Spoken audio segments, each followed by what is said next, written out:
Russia is running out of nearly every type of military equipment, especially tanks and armored vehicles, and the crisis is getting worse every single week.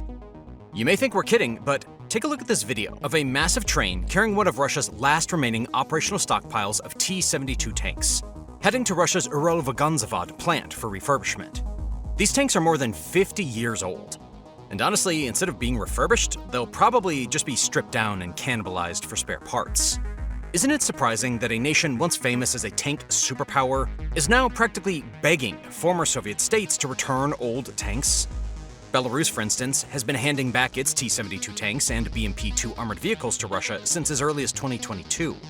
So, is it really true that Russia might be running out of not just tanks and armor, but basically everything by 2026? And if that's the case, could it be the end of tanks in modern warfare?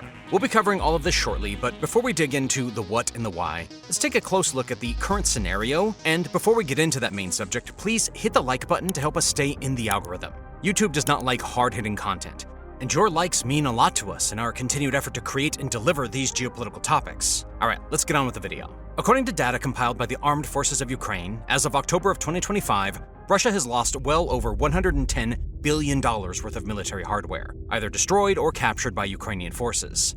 Tanks alone account for more than 11,000 losses, totaling around $17.5 billion.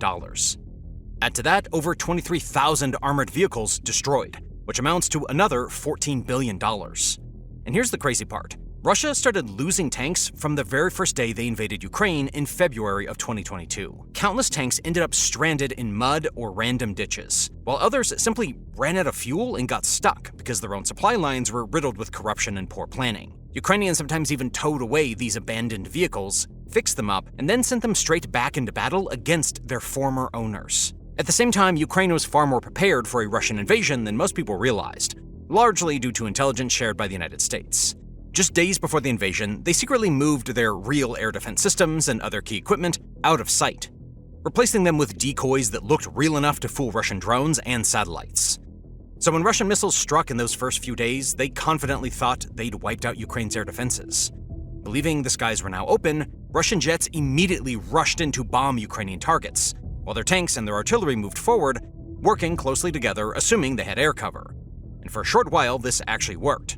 Russia managed to push deep into Ukrainian territory, coming extremely close to Kyiv itself. That's exactly when everything started falling apart for Russia. Ukraine first went after Russia's air support, taking down their planes and helicopters one by one. Without air cover, Russian tanks and armored vehicles suddenly became slow, vulnerable targets, easy pickings for Ukraine's ambushes waiting around every corner. And in the weeks that followed, NATO began sending in weapons that made things infinitely worse for the Russians. Shoulder-fired missiles like the American Javelin and the British In-Law started flooding into Ukraine. These missiles were incredibly accurate, easy for Ukrainian troops to use, and almost always guaranteed a direct hit. Along with these missiles, Ukraine began experimenting with FPV drones built from everyday industrial and consumer parts. Within just a few months, those small, inexpensive drones were tearing through Russian armor at a rate no one expected. The destruction was so severe that Russia was forced to dig into its old Soviet-era tank reserves. Before the war, Moscow was believed to have roughly 10,000 tanks stored across multiple depots.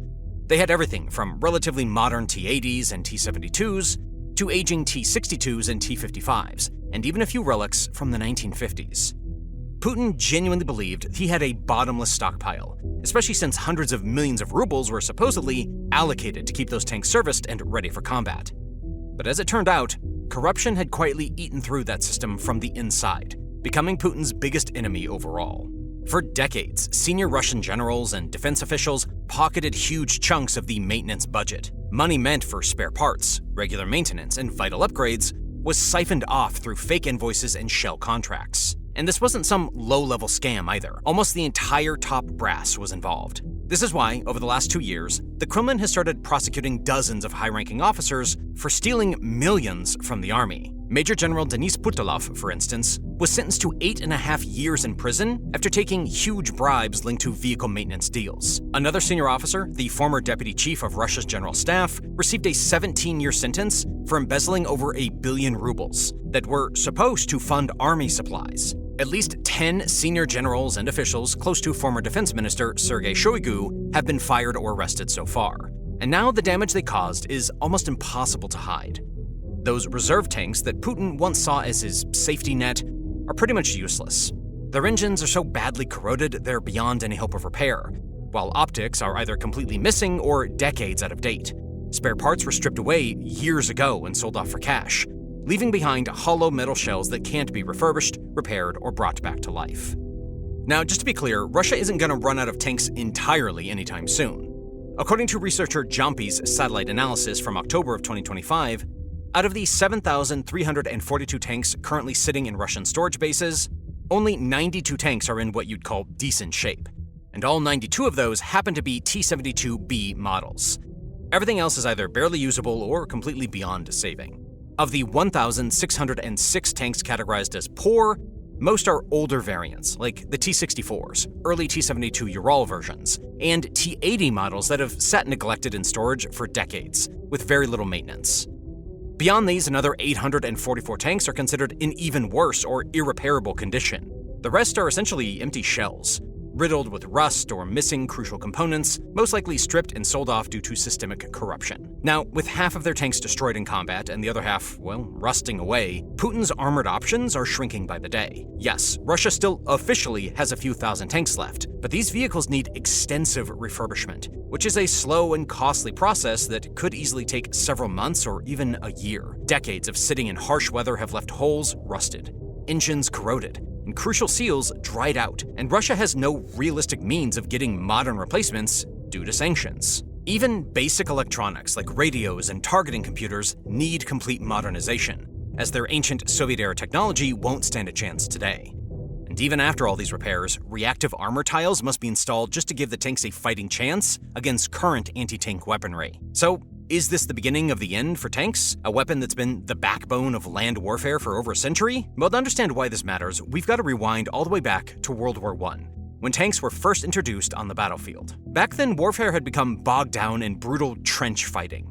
Both sides were dug in so deeply that advancing even a few hundred meters often cost thousands of lives. Soldiers faced endless lines of barbed wire, relentless artillery barrages, and deadly machine gun fire that mowed down entire battalions before they got anywhere close to enemy trenches. The British were the first to bring tanks to the battlefield in 1916, specifically designed to break through trenches and barbed wire, offering mobility in an otherwise static war. Now, initially, most people didn't expect much from these new, strange machines. They were loud, painfully slow, and mechanically unreliable. Most of these tanks were barely faster than a walking soldier. But a few visionary military minds, like British officer J.F.C. Fuller, saw something revolutionary. Fuller believed that just a handful of tanks, if deployed intelligently, could smash through enemy lines and trigger chaos far behind their trenches. But after World War I ended, it wasn't the British or the French who took tanks to the next evolutionary stage. It was Germany. Ironically, Germany was explicitly forbidden by the Treaty of Versailles from possessing tanks at all. Yet, rather than giving up on tanks, German military thinkers studied intensely why the First World War had ended in such a prolonged stalemate. They concluded that armies weren't struggling because of a lack of manpower or bravery. Instead, what they were missing was speed, mobility, and overwhelming offensive firepower. New technological breakthroughs in the early 20th century offered exactly that. Germany began using internal combustion engines for more powerful and faster vehicles, tougher armor plating to withstand enemy fire, advanced suspension systems for better handling across difficult terrain, and reliable radio communications to keep troops coordinated and connected during battle. Just a decade later, during the interwar period of the 1920s and the 1930s, these new innovations were put to the ultimate test. German military strategists and officers began experimenting with a radically new way of warfare, developing a doctrine known as Blitzkrieg, which means lightning war. The core idea behind Blitzkrieg was to avoid the costly and slow trench warfare of World War I, which had led to huge losses for almost no real gains. Instead, the Germans planned to break enemy lines quickly using fast-moving tanks, closely followed by infantry and trucks and other motorized vehicles. Artillery would hit enemy positions to weaken their defenses ahead of time, while aircraft provided support from above by bombing crucial targets like supply routes and ammunition depots. The Germans figured the fastest way to defeat an enemy was to punch straight through a weak spot in their lines, then flood into the gap with tanks and motorized troops, encircling entire armies and cutting their supplies before the enemy even realized what hit them. When World War II finally erupted in 1939, this lightning war strategy was ridiculously successful. German panzer divisions easily overwhelmed Poland, then France, Belgium, and even the Netherlands, all within weeks. The stunning success of tanks during World War II instantly turned them into must-have weapons for any nation, hoping to keep its military strong and credible. By the middle of the 20th century, having a powerful fleet of tanks was practically mandatory. Any military without a solid tank fleet wasn't even considered a real threat, because tanks had become the ultimate measuring stick of military might.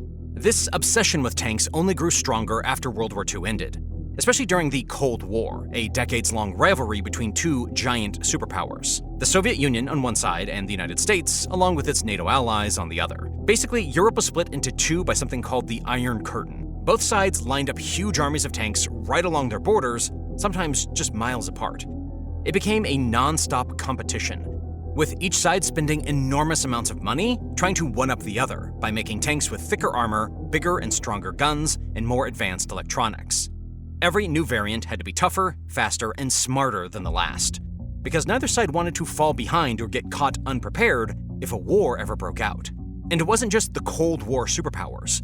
Almost every other country was innovating just as fast. Countries like Britain and France were also putting huge efforts into upgrading their tank fleets. But only a handful of nations realized early on that simply having thousands of tanks lined up wasn't enough to actually guarantee victory in battle. One of the best examples of this was probably the Six-Day War in 1967. Israel was to fight against several neighboring Arab nations like Egypt, Syria, and Jordan, all attacking at once, with support from countries like Iraq. At the time, nearly everyone believed Israel didn't stand a chance, mostly because they were massively outnumbered, especially when it came to tanks. Israel had roughly 800 tanks, while the Arab countries combined had more than 2,500, many of them modern Soviet-made T-54s and T-55s. They were some of the best tanks at the time. With such a disadvantage, nearly everyone expected Israel to lose. But what happened next surprised the entire world. You see, Israel had put an incredible amount of effort into training their tank crews, making sure each crew member knew exactly what to do under pressure. Israeli tank commanders were taught to think independently and adapt quickly on the battlefield, instead of just following strict orders from higher-ups. This flexibility became one of their strongest advantages. One famous battle was in the Sinai Desert against Egypt. The Egyptians had set up heavily fortified defensive positions and had hundreds of modern tanks waiting in ambush. But the Israelis didn't charge head-on into Egyptian defenses. Instead, Israeli tank commanders flanked and attacked from unexpected directions. In the Sinai alone, Israeli tanks wiped out hundreds of Egyptian tanks in just a couple of days. Similar things happened in battles against Syrian and Jordanian forces as well. In the Northern Front, for example, Syrian tanks occupied the strategic high ground of the Golan Heights, which seemed almost impossible for Israeli forces to capture. But again, Israeli tank units used speed and surprise and daring tactics to climb up these hills from unexpected routes, catching the Syrian units off guard. In just 2 days, the Syrians lost hundreds of tanks, and Israel secured the Golan Heights, a terrain that still remains strategically critical. By the time the Six-Day War had ended, Israel had destroyed over 1,000 Arab tanks, while losing fewer than 150 of their own, even though they were outnumbered by more than 3-1. This war became the first major proof that having massive numbers of tanks wasn't always enough. What mattered far more was how those tanks were used. Despite this lesson, major global powers like the Soviet Union and NATO doubled down on sheer numbers. By the 1980s, the Soviet Union had a staggering 50,000 tanks in its inventory. NATO wasn't far behind either. Both sides had poured hundreds of billions of dollars into constantly upgrading these tanks. Both sides built bigger, stronger, and more sophisticated tanks, each variant trying to outclass the last. And that's exactly why Russia still has the thousands of aging tanks it has today. But at the same time, while tanks were getting bigger, stronger, and more expensive, anti-tank weapons were evolving just as quickly. Back in World War II, infantry soldiers used weapons like bazookas and Panzerfaust to ambush tanks at very short ranges. These were definitely dangerous weapons. Using them required nerves of steel because soldiers had to get dangerously close to enemy tanks. The real turning point came in the 1970s during the Yom Kippur War of 1973. Israeli tank units, which had seemed unstoppable just a few years earlier, suddenly found themselves suffering heavy losses. Egyptian and Syrian infantry, armed with the Soviet-made AT-3 Sagar missile, were destroying Israeli tanks from 2 or even 3 kilometers away. For the first time ever, infantry didn't have to risk their lives running up close to a tank. Instead, they could stay hidden, fire a missile from a safe distance, and destroy a heavily armored vehicle before the tank crew even realized they were under attack. After the shock of 1973, many experts believed the era of the tank was finally over. After all, why would any country spend millions of dollars on a single tank if a cheap missile costing just a couple $1,000s could easily destroy it? At the time, some people thought this really might be the end for tanks. But as we now know, tanks weren't done, not even close. Instead, they adapted yet again. Militaries quickly started figuring out ways to defend their tanks against these advanced missile threats. One of the biggest breakthroughs came from Western countries, especially Britain, with something called chobham armor. Unlike the plain steel armor from earlier tanks, chobham armor was built from multiple layers of ceramics, steel, plastics, and other special materials. Its job was to absorb, deflect, and reduce the devastating blast from modern anti-tank missiles. This technological leap didn't mean the anti-tank missiles became useless, but it did mean that tanks could now stay in the fights longer, giving them a chance to strike back and survive hits that previously would have just destroyed them. On the other side of the Cold War rivalry, the Soviets also knew they needed a way to protect their tanks against these increasingly deadly missile threats. But instead of developing expensive composite armor like the West, they came up with a simpler but incredibly effective idea called explosive reactive armor, or ERA. ERA is literally a bunch of small rectangular bricks packed full of explosives and strapped onto the outside of tanks. The idea was that when an incoming missile or rocket hit the tank, these explosive bricks would immediately blast outwards, either disrupting or completely destroying the incoming missile's deadly warhead before it could punch through the tank's armor. But even after these improvements, tank losses were still too high. Military planners quickly understood that technology alone wasn't enough. Tactics had to change too. Tanks on their own simply weren't effective at spotting and engaging infantry teams hiding with anti-tank missiles. To fix this, armies developed something known as the combined arms approach, which basically meant tanks would never fight alone ever again. Instead, they'd always move alongside infantry, artillery, and aircraft, each covering each other's weaknesses. Infantry units were essential because they could spot enemy missile teams hiding in the buildings, trees, or trenches that the tanks couldn't easily detect. Air support helped by scouting ahead, spotting enemy positions, and destroying targets too dangerous or hidden for tanks alone. And artillery units were crucial because they could fire quickly on areas where enemy missile teams were suspected to be hiding, before they even had a chance to fire their weapons. For instance, after the heavy tank losses in the 1973 war, Israeli and American forces created detailed battle plans that involved artillery units pre-selecting targets, spots where enemy missile teams were likely hiding. The moment enemy infantry teams showed themselves to fire, artillery shells would immediately rain down on those positions, forcing them to take cover and preventing them from launching accurate missile attacks. With that kind of coordination, tanks became far more survivable and effective on the battlefield. This is exactly why, by the 1980s and the 1990s, tanks had regained much of their aura. Conflicts like the 1982 Lebanon War and especially the 1991 Gulf War showed that modern tanks could easily dominate if properly used with combined arms tactics. During the Gulf War, for example, American M1 Abrams tanks and their allies went up against hundreds of Iraqi tanks, most of them outdated Soviet designs from the 1970s. Thanks to superior technology, better armor, advanced fire control systems, and carefully planned tactics, American-led forces destroyed hundreds of enemy tanks while barely losing any of their own. By now, in the 21st century, tanks are facing an entirely new kind of threat: tiny, agile drones and ultra-advanced smart weapons. The ongoing war in Ukraine is a prime example of how modern technology can rip apart even the most advanced and sophisticated tanks. One of the best examples is the American-made Javelin missile, which has been especially devastating to Russian armor.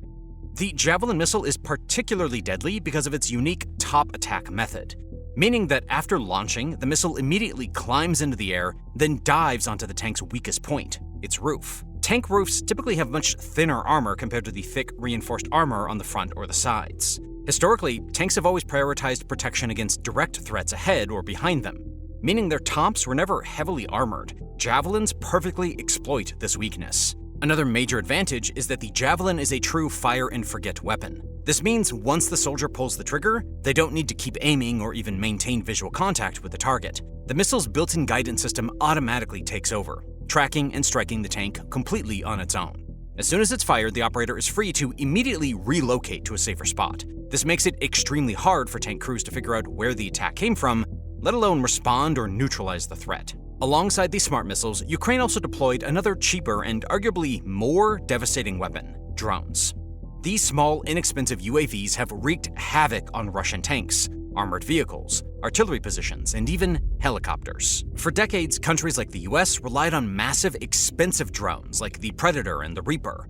Each of these drones costs tens of millions of dollars and needs complicated logistics and specialized infrastructure just to operate. Sure, they worked great when they were going up against insurgent groups without proper defenses, but military experts always questioned how they'd hold up against an advanced enemy nation like Russia or China.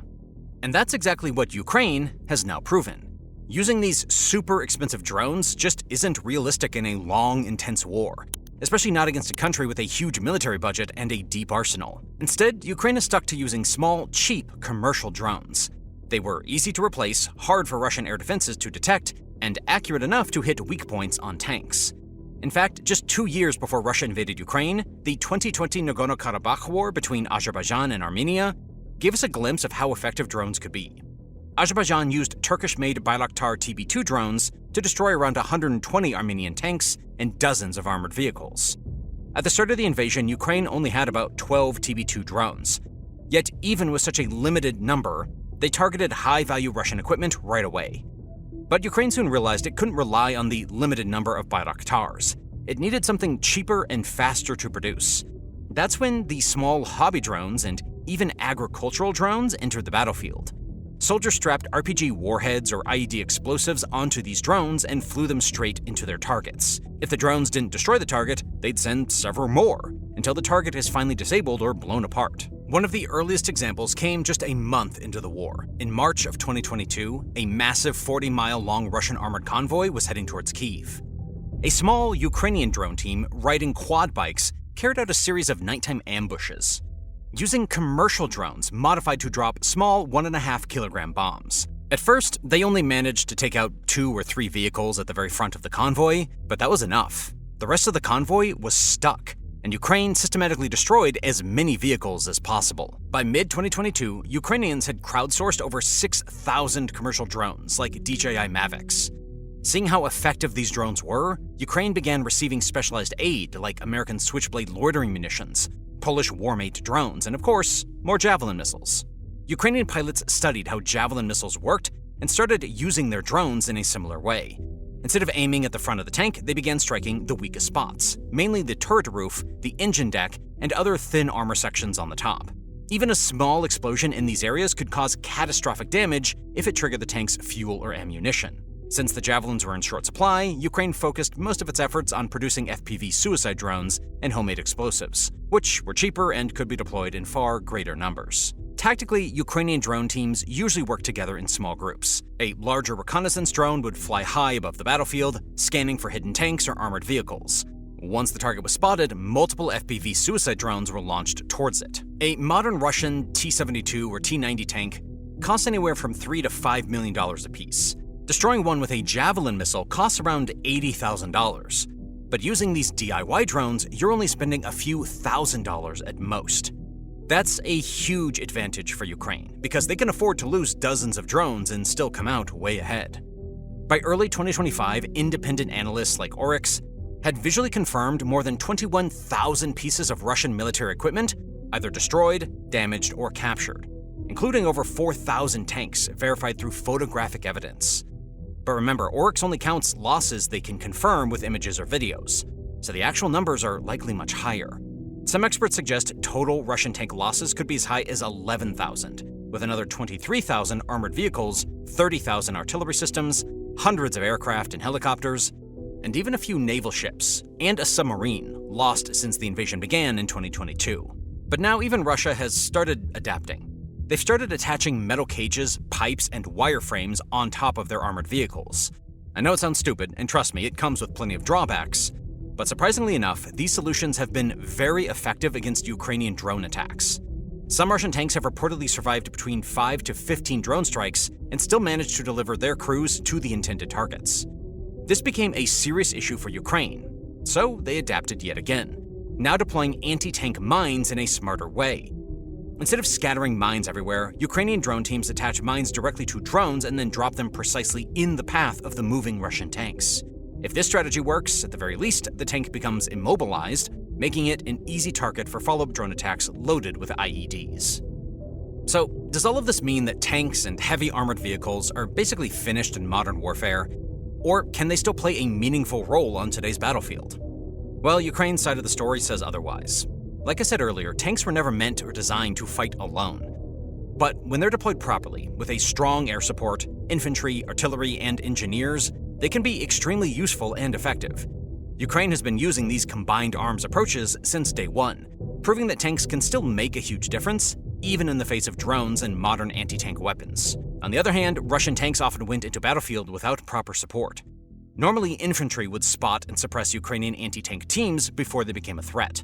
But Russia didn't have enough professional soldiers to provide the support, and their commanders underestimated Ukraine's capabilities.